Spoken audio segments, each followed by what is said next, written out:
गांव में हरिया नाम का एक बहेलिया रहता था।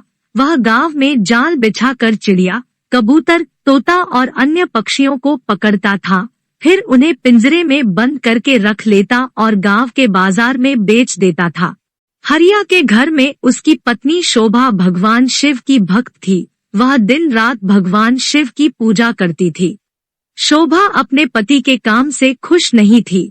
एक दिन उसने ने हरिया से कहा, सुनो जी, तुम जिन पक्षियों को पकड़कर बेचते हो, इससे उन्हें कितनी तकलीफ होती होगी। उसकी बात सुनकर हरिया हंसने लगा और उसने कहा, तुझे कैसे पता इन्हें तकलीफ होती है? इन्हें बाजार में बेचने से मुझे अच्छे पैसे मिलते हैं। यह सुनकर शोभा रोने लगी। उसने कहा, आपको शायद यह नहीं पता कि इन भोले बेजुबान पक्षियों की हाय हमें लग रही है। किसी कारण हमारे कोई संतान नहीं है। मैं दिन रात भगवान शिव की पूजा करती हूँ, लेकिन फिर भी हम संतान के सुख से वंचित हैं। तब हरिया ने कहा, मैं यह सब नहीं मानता, तू भी इस सब के बारे में सोचना छोड़ दे। यह कहकर हरिया पक्षी पकड़ने चल देता है। शाम को हरिया पिंजरे में पक्षियों को लेकर आता है और झोपड़ी में रख देता है। अगले दिन फिर से हरिया पक्षियों को पकड़ने चला जाता है। तभी कोई घर का दरवाजा खटखटाता है। शोभा दरवाजा खोलकर देखती है तो उसके सामने एक ब्राह्मण अपनी पत्नी के साथ खड़े थे। शोभा उनसे कहती है, महाराज आप लोग कौन हैं? तब ब्राह्मण कहता है, बेटी हम बहुत दूर से कुछ दिन इस गांव के शिव मंदिर में अमर कथा वाचने आए हैं, इसलिए घर घर जाकर उसका निमंत्रण दे रहे हैं। तुम भी कल से अपने परिवार के साथ कथा सुनने आना। यह सुनकर शोभा बहुत खुश हुई। उसने कहा, हे ब्राह्मण देवता, मेरे तो भाग्य खुल गए। ऐसा अवसर तो किस्मत वालों को मिलता है, परंतु आप दोनों की रहने की व्यवस्था कहाँ है? तब ब्राह्मण ने कहा, बेटी मंदिर के पंडित जी ने हमारा रहने का इंतजाम मंदिर में ही कर दिया है, और इस गांव में जो भी हमें सम्मान और प्यार से भोजन कराएगा, हम भोजन कर लेंगे। यह सुनकर शोभा की आंखों से आंसू बहने लगे। उसने रोते हुए कहा, महाराज मैं बहुत गरीब हूँ, लेकिन मेरी इच्छा है कि जब तक आप इस गांव में रहें, आप मेरे घर में भोजन करें, परंतु मेरे घर में रूखा सूखा है जो आपको पसंद नहीं आएगा। यह सुनकर ब्राह्मण की पत्नी बोली, बेटी तुम चिंता मत करो, यदि तुम्हारी इच्छा हमें भोजन कराने की है तो हर दिन हम तुम्हारे घर में ही भोजन करेंगे। तुम्हारे रूखे सूखे एक निवाले से ही हमारी तृप्ति हो जाएगी। यह सुनकर शोभा बहुत खुश हो गई। उसने कहा, मैं आपके लिए भोजन तैयार करती हूँ। तब ब्राह्मण ने कहा, माई तुम भोजन तैयार करो, हम पूरे गांव में निमंत्रण देकर तुम्हारे घर आएंगे।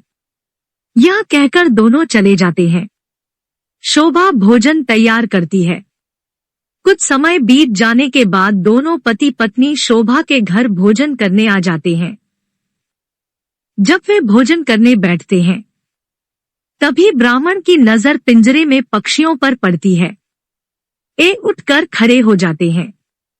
शोभा उनसे पूछती है, महाराज क्या मेरे से कोई भूल हो गई? ब्राह्मण ने क्रोधित होते हुए कहा, तुमने इन बेजुबान पक्षियों को पिंजरे में कैद कर रखा है, हम तुम्हारे घर भोजन नहीं कर सकते।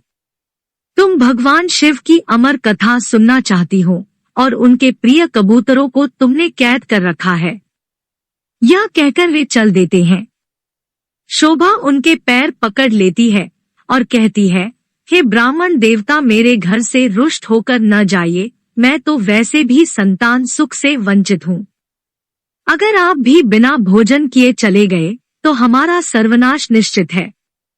यह पक्षी मेरे पति ने पकड़े हैं, मैं अभी इन्हें आजाद कर देती हूँ। यह कहकर वह बाहर जाकर सारे पक्षियों को आजाद कर देती है।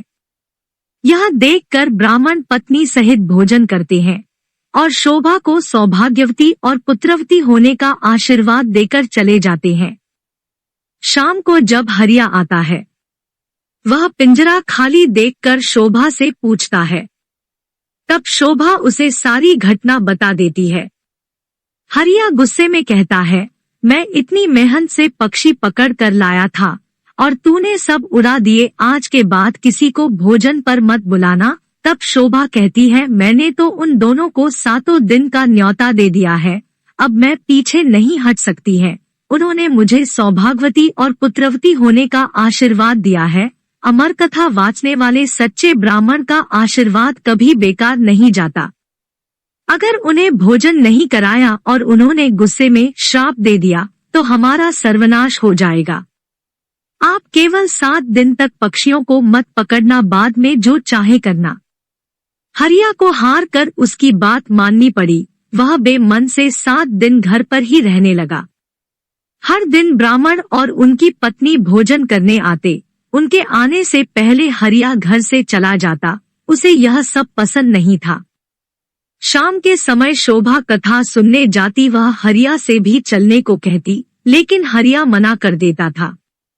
इसी तरह 6 दिन बीत गए। रात को शोभा ने हरिया से कहा, आपने मेरे कहने से 6 दिन पक्षियों को नहीं पकड़ा, बस आप मेरी एक बात और मान लीजिए। हरिया ने कहा, क्या बात है? वैसे भी मैं केवल कल ही घर पर रुकूंगा, परसों से अपने काम पर जाऊंगा। तब शोभा ने कहा, कल अमर कथा समाप्त हो जाएगी। मैं चाहती हूँ आप कल मेरे साथ मंदिर में कथा सुनने चलें और वहाँ से वापस आने के बाद ब्राह्मण और उनकी पत्नी को अंतिम बार भोजन कराकर उनसे आशीर्वाद लें। क्या पता उनके आशीर्वाद से हमें संतान का सुख मिल जाए। हरिया उसकी बात सुनकर अगले दिन कथा सुनने चल देता है। मंदिर में कथा सुनते सुनते हरिया की आंखों से आंसू बहने लगते हैं। शोभा के पूछने पर वह कहता है, भगवान शिव ने जिन कबूतरों को अमरता का आशीर्वाद दिया, मैंने जीवन भर उन्हें बेचकर अपना जीवन नरक बना लिया। कथा समाप्त होने पर वे दोनों घर आ गए। हरिया का मन निर्मल हो गया था। उसने शोभा से कहा, मैं आज से ही यह काम छोड़ दूंगा और मेहनत मजदूरी करूंगा। कुछ देर बाद ब्राह्मण और उनकी पत्नी भोजन करने आए। हरिया ने उनका स्वागत किया, उन्हें भोजन कराया। उसके बाद हरिया ने अपने मन की सारी बात उनके सामने रख दी। तभी ब्राह्मण और उनकी पत्नी भगवान शिव और माता पार्वती के रूप में प्रकट हो जाते हैं।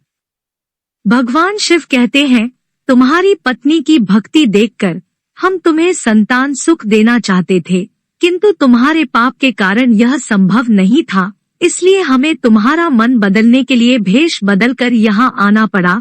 यह सुनकर दोनों पति पत्नी रोने लगते हैं और उनके चरणों में गिर जाते हैं। भगवान शिव और माता पार्वती उन्हें पुत्रवती होने का आशीर्वाद देकर अंतर्ध्यान हो जाते हैं। भगवान के आशीर्वाद से उनके घर एक सुंदर कन्या का जन्म होता है। कन्या के आने के बाद उनके दिन बदल जाते हैं। वे काफी धनवान हो जाते हैं। यदि आप ऐसे ही कहानियों को पसंद करते हैं तो कृपया आप मेरे YouTube चैनल कहानियां विद सीमा को सब्सक्राइब, लाइक एंड अपने दोस्तों के साथ शेयर करें। धन्यवाद।